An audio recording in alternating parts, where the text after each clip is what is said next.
Bonsoir à toutes et à tous.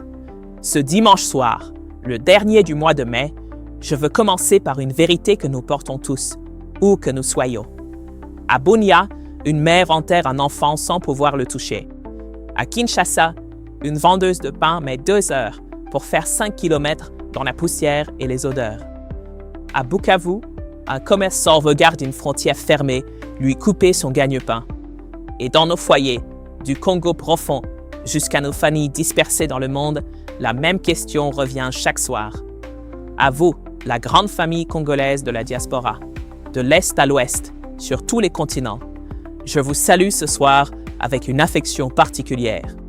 Et à vous, la famille restée au pays, de Matadi à Uvira, de Gemena à Lubumbashi, je vous salue comme on salue ceux avec qui on partage le même toit dans la tempête. Car c'est bien cela, ce soir.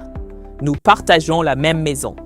Le même virus qui frappe l'Est nous concerne tous. La même guerre qui déchire le Kivu nous appauvrit tous. Les mêmes fins de mois impossibles nous serrent tous. Et trop souvent, un gouvernement qui regarde davantage ses propres poches que le bien commun de la nation nous fatigue tous. Ce soir, nous allons le dire sans détour, parce que la vérité est un acte d'amour pour son pays. Mais je veux aussi vous dire ceci. Cette nation qui résiste à tout, qui enterre ses morts et se relève, qui nourrit ses enfants quand l'État ne le fait pas, cette nation-là est plus forte que ses dirigeants ne le croient. Notre résilience n'est pas une faiblesse que l'on exploite. C'est notre colonne vertébrale.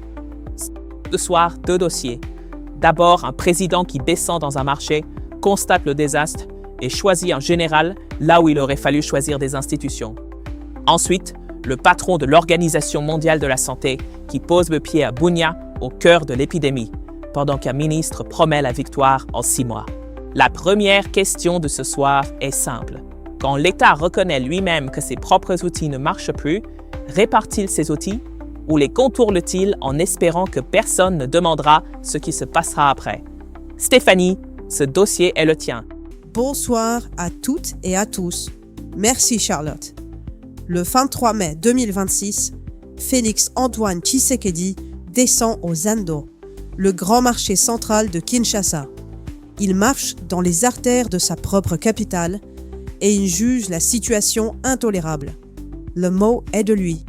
6 jours plus tard, au Conseil des ministres du vendredi 29 mai, il annonce la création d'une task force d'assainissement placée sous son autorité directe et confiée à un militaire, le lieutenant-général Jean-Pierre Kassongo Kabouik, commandant du service national.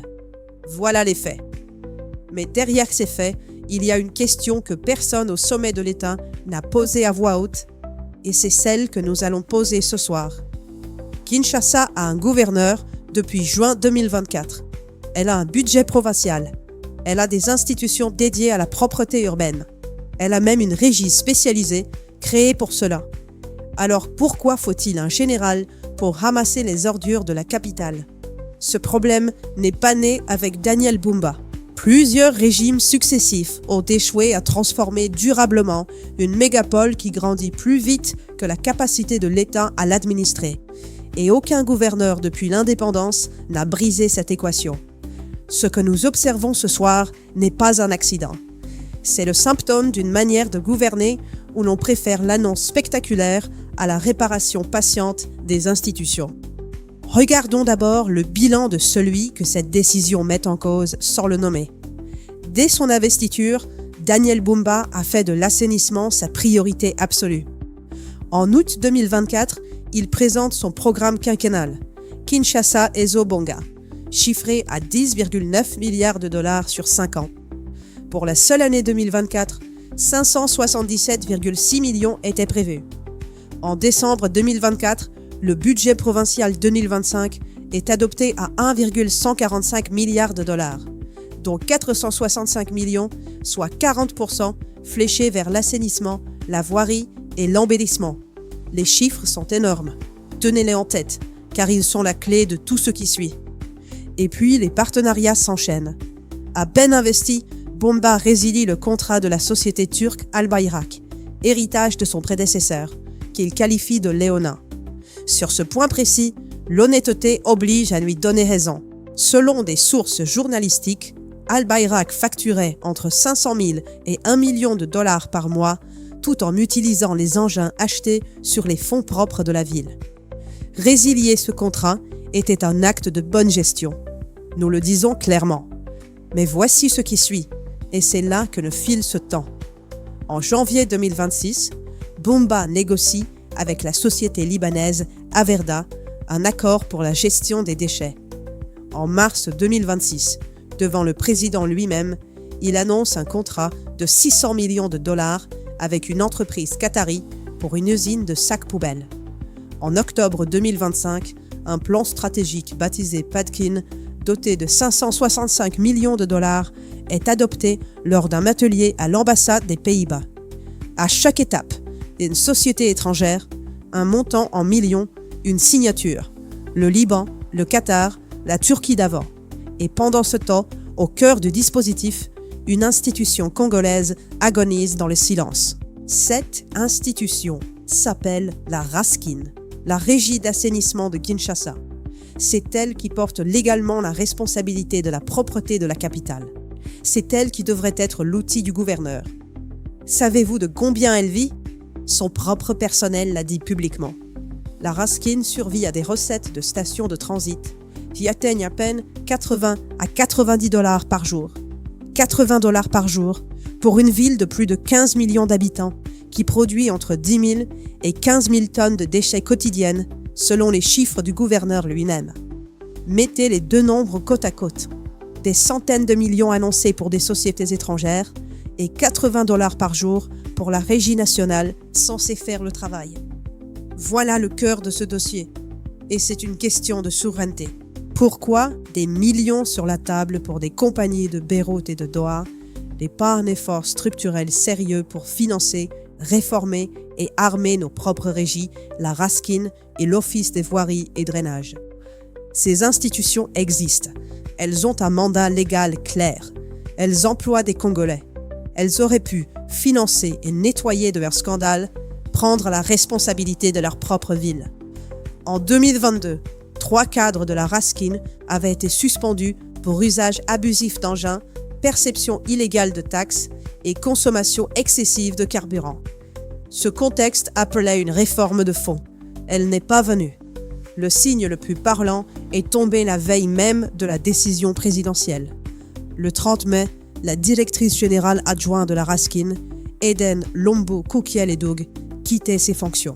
Le mécanisme est légal et automatique. Puisqu'élue députée provinciale, elle réintègre de droit son siège à l'Assemblée provinciale de Kinshasa. Et son retour a été entériné en plénière le même jour. Mais le journal Média Congo y voit une nouvelle défection dans l'entourage du gouverneur Bumba. Et le calendrier interroge. Ce départ au sommet de l'institution d'assainissement survient au moment précis où le sujet devient priorité d'État et où l'exécutif provincial se retrouve désavoué. Le Parlement provincial a commencé à le voir. Le 20 mai, le député Aubin Moukanou, élu de Mongafula, dépose une question orale avec débat au gouverneur. Et retenez bien ceci, ce député n'est pas un opposant, il est élu de la majorité provinciale. Quand le propre camp du gouverneur réclame des comptes, c'est que quelque chose a sérieusement cédé. Son texte pointe une gouvernance sans boussole, des chantiers inachevés, une gestion financière opaque et des dépenses de prestige, dont la construction d'une résidence officielle pour le gouverneur. Le peuple a le droit de savoir où vont les recettes publiques, a-t-il déclaré selon Radio Okapi. Plus grave encore, selon Le Potentiel, les recettes mensuelles de la ville seraient passées de 5 à 2 millions de dollars entre les mandats de Ngobila et de Bumba, une chute de 60%. Ce chiffre, avancé par un élu, attend toujours une réponse de l'exécutif provincial. Au 30 mai, le gouverneur n'avait pas répondu publiquement à la question du 20 mai. Ce silence, sur un dossier de cette ampleur, est lui-même une information que vous avez le droit d'interpréter. Vient alors la décision du président.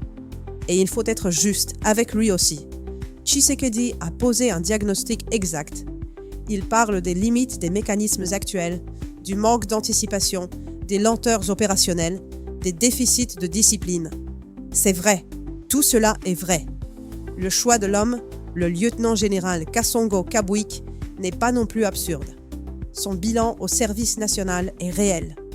La transformation de la cité de Kanyama Kasese dans le Holomami, avec un aérodrome, un hôpital, une école, a été saluée. C'est un homme de résultats. Mais c'est ici que le diagnostic juste débouche sur la mauvaise ordonnance. Le président a vu que les mécanismes étaient cassés. Sa réponse n'est pas de les réparer. Sa réponse est de les contourner. Le service national est un organisme paramilitaire d'encadrement civique de la jeunesse. Sa mission légale ne comprend ni la collecte des déchets solides, ni la gestion des décharges, ni la coordination d'une flotte de camions sur 24 communes. Ses compétences appartiennent à la RASKIN et à l'OVD, ces régies nationales qu'on laisse à $80 par jour pendant qu'on cherche des partenaires en Allemagne, en Turquie, au Liban et à travers le monde. D'une task force militaire sans budget annoncé, sans durée de mission précisée, sans périmètre géographique défini, placée directement sous la présidence au lieu d'être intégrée dans la chaîne institutionnelle compétente. C'est une solution d'urgence habillée en politique publique. Alors, disons les choses comme elles sont, parce que c'est notre devoir envers la nation. Le vrai problème de Kinshasa n'est pas l'absence d'un général, c'est l'abandon de ses propres institutions. On a cherché des millions pour des sociétés étrangères, au lieu de mettre ces millions dans de vraies compagnies nationales qui auraient pris la responsabilité. On a annoncé des milliards en 2 ans, signé des contrats, lancé des opérations, et la ville reste celle que le président a visitée le 23 mai. La souveraineté, ce n'est pas un slogan, c'est un choix budgétaire. C'est décider que l'argent de l'assainissement congolais finance des bras congolais et des institutions congolaises. Le gouvernement a raison sur un point, et nous l'avons dit, il fallait agir. Et l'inaction de la province était indéfendable. Mais la question reste entière. Quand le général Kasongo aura terminé sa mission, en supposant qu'elle produise des résultats, qui prendra le volet? La même RASKIN à $80 par jour? Le même gouverneur dont le bilan vient d'être désavoué par le chef de l'État lui-même? La réponse n'est pas dans la nomination d'un militaire. Elle est dans ce que l'État choisira de financer le jour où les caméras seront parties. Ses propres régies ou la prochaine société étrangère avec des millions sur la table. Charlotte, je te rends l'antenne. Merci Stéphanie. Retenons l'essentiel. Des centaines de millions annoncés pour des partenaires étrangers. $80 par jour pour la Régie nationale chargée du travail. Et la réponse de l'État à cet échec est un général sans mandat d'assainissement. Ce dossier dépasse Daniel Bumba. Il interroge la manière dont notre pays choisit de dépenser sa souveraineté. Et cette question, elle, ne se ramasse pas comme une ordure. D'une capitale qui cherche qui doit nettoyer ses rues, nous passons à une province de l'Est où l'on cherche encore qui peut arrêter la mort. À Bunia, ce samedi 30 mai, le patron de l'Organisation mondiale de la santé a posé le pied au cœur même de l'épidémie. Et un ministre y a prononcé une phrase qu'on n'avait pas entendue depuis le début de cette crise.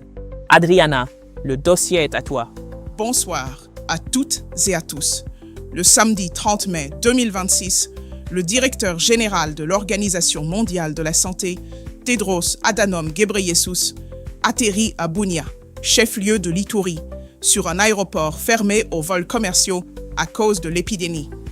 À ses côtés, le ministre de la Santé, Samuel Roger Kamba. Cette visite, annoncée vendredi, nous la suivions. Ce soir, elle a eu lieu et elle a produit une déclaration qui change le ton de cette riposte. Le ministre Kamba a affirmé, je cite le sens de ces mots, que la maladie pourrait être vaincue ou contenue dans un délai de 4 à 6 mois. C'est la première fois qu'une échéance est posée. Jusqu'ici, la représentante de l'OMS elle-même avertissait que l'épidémie ne se terminerait pas en 2 mois, rappelant que la flambée de 2018 avait duré 2 ans. Voilà donc un pari ministériel chiffré, et il faut le regarder avec les yeux du citoyen, ni naïf, ni cynique. Ce qui rend ce dossier différent de ceux des jours passés, c'est qu'il s'appuie pour la première fois sur des données qui ne sont plus en retard. Le ministre l'a dit à Bunia. Tous les échantillons ont été examinés dans la nuit. Plus aucun en attente. Sur plus de 900 échantillons analysés, plus de 260 cas positifs. La capacité de test, qui était le goulot d'étranglement de cette riposte depuis le 16 mai, atteint désormais 200 à 300 analyses par jour. Sur les 260 cas positifs, 142 malades sont pris en charge dans les centres de traitement des 3 provinces. Ce déblocage du diagnostic est un acquis réel et nous le reconnaissons sans réserve. Ce qu'il faut rappeler en 2 phrases pour ceux qui nous rejoignent ce soir, c'est que cette 17e épidémie n'est pas comme les autres. Elle est causée par la souche Boundiboyo, pour laquelle il n'existe à ce jour ni vaccin homologué, ni traitement spécifique, là où les souches précédentes disposaient d'un vaccin. C'est ce qui rend la promesse des 6 mois si audacieuse. Mais une fenêtre s'est ouverte et c'est le fait neuf de la journée.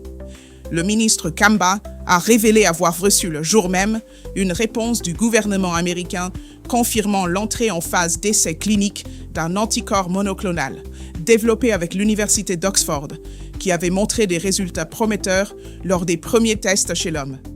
En parallèle, l'OMS a retenu 3 produits jugés suffisamment prometteurs pour des essais: les anticorps monoclonaux MBP 430 et Maftivimab, et l'antiviral Remdesivir. Soyons clairs sur le sens de ces mots. Essai clinique ne veut pas dire traitement disponible. Cela veut dire qu'on commence à tester dans des conditions encadrées, ce qui n'existait pas il y a 2 semaines. C'est un espoir, pas encore une arme. Le directeur général de l'OMS, lui, a tenu un discours qui touche le vrai nerf de cette crise. Il a dit n'être pas venu pour dicter, mais pour écouter. Il a rencontré les gouverneurs, la Croix-Rouge congolaise, les leaders communautaires, l'Africa CDC, l'UNICEF et le Programme alimentaire mondial. Et il a réaffirmé son opposition aux pays qui ont fermé leurs frontières à notre pays, leur demandant de reconsidérer ces mesures qu'il juge contre-productives. Car le vrai jeu, ce sont ces mots, c'est d'avoir la confiance de la communauté. Dans une province où des tentes médicales ont été incendiées, où des malades se sont évadés des centres de traitement parce qu'ils croyaient qu'on les y empoisonnait, cette phrase n'est pas diplomatique. Elle est le cœur du combat. Le gouvernement a raison de poser une échéance, parce qu'une riposte sans horizon décourage tout le monde, les soignants comme les bailleurs. Et l'OMS a raison de placer la confiance des communautés au-dessus des chiffres. Mais une promesse de 6 mois se mesure à autre chose qu'à une conférence de presse. Elle se mesure à un aéroport rouvert, à des frontières que les voisins acceptent de ne plus fermer, à un malade qui choisit le centre de traitement plutôt que la fuite. La question de ce soir n'est donc pas de savoir si l'État y croit. Elle est de savoir ce que les 6 prochains mois feront de cette confiance, sur un terrain où le virus n'a jamais attendu les calendriers. Charlotte, je te rends l'antenne. Merci Adriana. 260 cas positifs, 142 malades soignés, un anticorps qui entre en essai, le patron de l'OMS sur notre sol pour dire non aux frontières fermées, et un ministre qui ose enfin une date. 6 mois. Nous la notons et nous la vérifierons, car dans cette nation, nous avons appris que les promesses se pèsent au terrain, jamais aux tribunes. Si la souveraineté se joue dans les rues de Kinshasa, elle se joue tout autant dans les livres de comptes de la nation. Cette semaine, un classement publié par BBC Afrique a placé notre pays au 6e rang des États africains les plus endettés envers le Fonds monétaire international, avec un encours de 2,1 milliards 966 millions de dollars. L'Égypte domine ce tableau, loin devant, avec plus de 7 milliards. Mais un classement ne dit jamais tout, et celui-ci cache une réalité plus nuancée qu'il m'y paraît. Car voici ce que les gros titres oublient.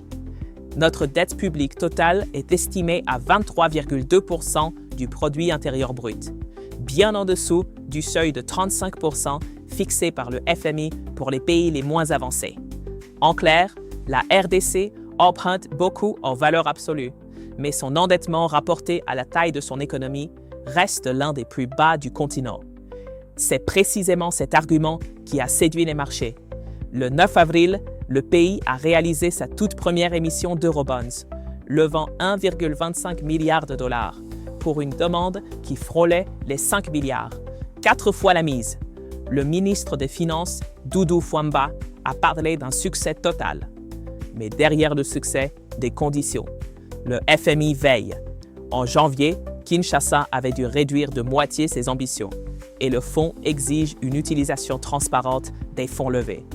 Or, la guerre à l'Est pèse directement sur ses comptes.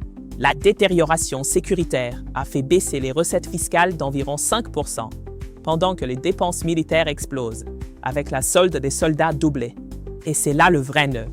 Le pays vit sur ses ressources minières, qui pèsent 95% de ses exportations, mais 72% de sa population vit toujours dans l'extrême pauvreté. La richesse existe, elle ne descend pas jusqu'au foyer. La question n'est donc pas de savoir si cette dette est gérable aujourd'hui. Sur le papier, elle l'est. Elle est de savoir à quel rythme elle le restera si la guerre continue de vider les caisses pendant qu'on multiplie les emprunts. La réponse commencera à s'écrire en juin, quand le conseil d'administration du FMI examinera le dernier accord conclu avec Kinshasa. Mais si nos richesses ne descendent pas jusqu'au foyer, c'est aussi parce que nous exportons trop souvent la matière brute et importons l'expertise. Ce samedi 30 mai, à Kinshasa, la RDC et l'Algérie ont signé un accord de coopération énergétique qui vise précisément ce point. Le texte couvre l'exploration, la production, le raffinage, la pétrochimie et la formation, selon les sources officielles. Ce qui retient l'attention ici, ce n'est pas la signature en elle-même, c'est ce qu'elle promet de transmettre. L'accord prévoit une convention entre la Sonaïdroc, notre Société nationale des hydrocarbures, et l'Institut algérien du pétrole pour former les cadres et ingénieurs congolais au métier du pétrole et du gaz. L'Algérie, qui a bâti son économie sur ces filières depuis des décennies, apporterait aussi son assistance pour structurer la gestion de la chaîne de valeur énergétique. L'ambassadeur algérien Nassim Gawawi avait par ailleurs évoqué un partage d'expériences sur les énergies renouvelables. Pour la nation, voici l'enjeu concret. Un pays qui dépend d'étrangers pour exploiter son sous-sol reste un pays sous tutelle économique.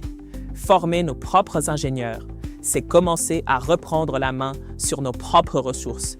La question n'est pas de savoir si l'accord est signé. Elle est de savoir si dans 5 ans, ce sont des Congolais formés à Alger qui dirigeront nos champs pétroliers, ou si cette convention rejoindra la longue liste des accords annoncés et jamais exécutés. De la coopération entre États, nous passons à un mouvement qui vient, lui, du cœur de notre diaspora.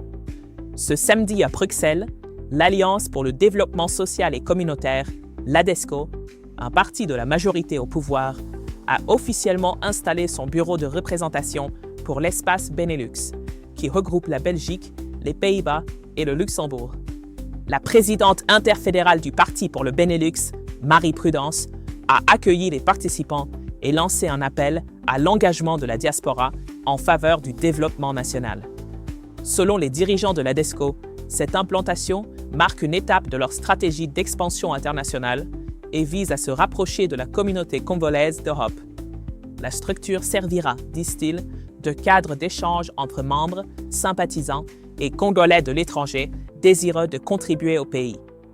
Pour vous qui nous écoutez depuis l'Europe, ce mouvement pose une question légitime. Les partis politiques congolais voient de plus en plus la diaspora comme une ressource, par ses compétences et par ses transferts financiers, qui dépassent souvent l'aide publique au développement. La vraie question est de savoir si cette attention nouvelle se traduira par une représentation réelle de la diaspora dans les décisions du pays, ou si elle restera une mobilisation à sens unique, sollicitée pour donner et rarement consultée pour décider. Le reste de l'actualité de cette semaine mérite qu'on s'y arrête, car il dessine en creux la même tension que nos grands dossiers, celle d'un État qui veut reprendre la main. Kimberly est avec nous pour ce tour d'horizon.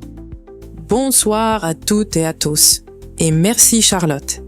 Commençons par la manière dont l'État s'organise au sommet, car 3 décisions du Conseil des ministres du 29 mai dessinent une même volonté de reprise en main. D'abord, le président Tshisekedi a décidé que les réunions du Conseil des ministres se tiendraient désormais 2 fois par mois seulement, et non plus chaque semaine. Le porte-parole Augustin Kibassa Maliba a présenté cette mesure comme un moyen d'accélérer l'exécution des décisions déjà prises et d'exiger plus de diligence de chaque ministre. Espacer les réunions pour aller plus vite, le pari est paradoxal, et il ne tiendra que si le mécanisme de suivi annoncé en parallèle fonctionne vraiment. Dans le même esprit de contrôle, le chef de l'État a accordé 30 jours au gouvernement pour établir une matrice consolidée de tous les accords internationaux signés par la RDC, ceux en cours d'exécution comme ceux restés lettre morte. Un aveu, au fond, la nation ne dispose pas aujourd'hui d'une vue claire de ce qu'elle a signé.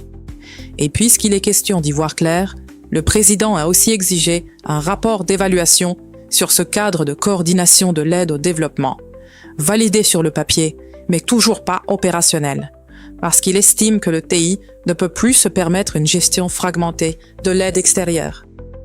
De la gestion de l'aide, passons à la gestion de nos propres richesses, où la souveraineté minière a marqué des points cette semaine. Le ministre des Mines, Louis Watoun Kabamba, a fait valider la création de la société ADEX RDC SA, co-entreprise détenue à parts égales entre le fonds mine public et une plateforme suisse, pour moderniser et valoriser sur place notre secteur diamantaire. L'enjeu est clair. En internalisant la taille, le polissage et la commercialisation, la RDC garderait une part bien plus grande de la valeur de ses diamants, avec à la clé, selon les estimations, des dizaines d'emplois directs et un transfert de technologie. Dans la même logique, le ministre a élargi la liste des substances minérales stratégiques pour y intégrer le tantal, le niobium, le tungstène, le lithium et l'uranium. Ces métaux dont dépendent les technologies de demain et le secteur nucléaire. Garder la valeur chez soi, c'est aussi savoir d'où vient l'argent. Et c'est tout le sens de la réforme des jeux d'argent lancée à Kinshasa. La cellule de surveillance veut une plateforme centralisée pour suivre en temps réel les flux financiers des opérateurs, lutter contre le blanchiment et sortir le pays de la liste grise du GAFI. Encadrer plutôt qu'interdire, mobiliser des recettes plutôt que les laisser fuir, voilà le fil qui relie ces trois décisions. Reste le front qui ne désarme jamais, celui de la sécurité et du territoire. Ce 30 mai, le président a signé la prorogation de l'état de siège au Nord Kivu et en Ituri pour 15 jours de plus, à compter du 1er juin. Plus de 5 ans après son instauration en mai 2021, ce régime militaire d'exception est reconduit sans interruption. Mais une nouveauté est apparue. Le président de l'Assemblée nationale, Aimé Boji, a conditionné les prochains votes à la présentation d'un véritable rapport d'évaluation. Si cette exigence est appliquée, ce serait une première dans l'histoire de cette mesure. Et pendant que l'État prolonge l'exception à l'Est, il tente de bâtir le quotidien ailleurs. 2 missions gouvernementales ont inspecté cette semaine le Haut-Katanga, le Lualaba et le Tanganyika pour vérifier l'avancement du projet BAB Cobalt qui réinsère les enfants sortis des mines artisanales et affiche plus de 98% de réalisation. Et du programme de développement local des 145 territoires, dont 9 ouvrages sur 15 sont achevés au Tanganyika. Des écoles, des centres de santé, livrés là où l'État était longtemps absent. La question que ces brèves laissent ouverte est simple. Un pays qui prolonge son exception militaire depuis 5 ans, tout en construisant des écoles dans ses provinces minières, vers quel équilibre marche-t-il? Celui de la sécurité durable ou celui de l'exception devenue habitude? La réponse n'est pas dans les ordonnances signées. Elle est dans le premier rapport d'évaluation que le Parlement osera, ou non, réellement exiger. Charlotte, je te rends l'antenne. Merci Kimberly. Un État qui resserre ses conseils, recense ses accords, défend ses minerais et prolonge son exception. Tout cela en une semaine. La direction se dessine. Reste à savoir si l'intention deviendra un résultat. Voilà, nous arrivons au terme de ce journal, le dernier de ce mois de mai.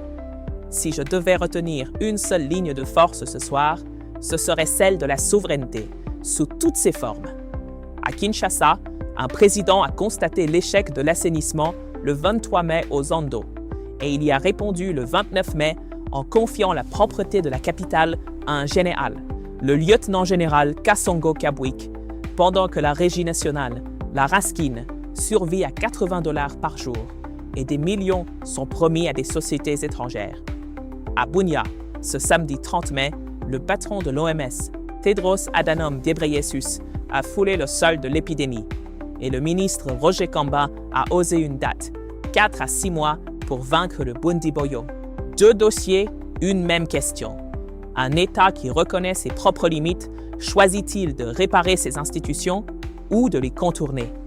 Et puisque cette semaine fut celle de la souveraineté, laissez-moi vous offrir cette pensée. La souveraineté d'une nation ne se mesure pas à la grandeur des partenaires qu'elle invite, mais à la solidité des institutions qu'elle refuse de laisser mourir. Un pays qui cherche au dehors ce qu'il laisse s'éteindre au dedans ne sous-traite pas un service, il sous-traite son avenir. Cette semaine nous l'a rappelé, des rues de Kinshasa au compte du trésor, des champs pétroliers que l'Algérie viendra nous apprendre à exploiter, jusqu'aux diamants que nous voulons enfin tailler chez nous. Avant de nous quitter, dès demain lundi et durant toute la semaine prochaine, du lundi au dimanche, c'est ma consoeur Stéphanie qui prendra les commandes de ce journal et vous accompagnera chaque soir. Je vous invite par ailleurs à retrouver nos émissions d'analyse sur la chaîne YouTube d'Inside News RDC pour prolonger en profondeur les débats que nous ouvrons ici. Quant à moi, je reviendrai régulièrement à vos côtés pour la conduite de nos dossiers et de nos brèves. Et nous nous retrouverons normalement comme présentatrice principale dans quelques semaines. Que Dieu bénisse la République démocratique du Congo et que la force de cette nation veille sur chacun de ses fils et de ses filles, où qu'ils se trouvent dans le monde. C'était Charlotte pour Inside News RDC. Je vous souhaite une très bonne soirée et une très bonne continuation. N'oubliez jamais, les faits d'abord et toujours.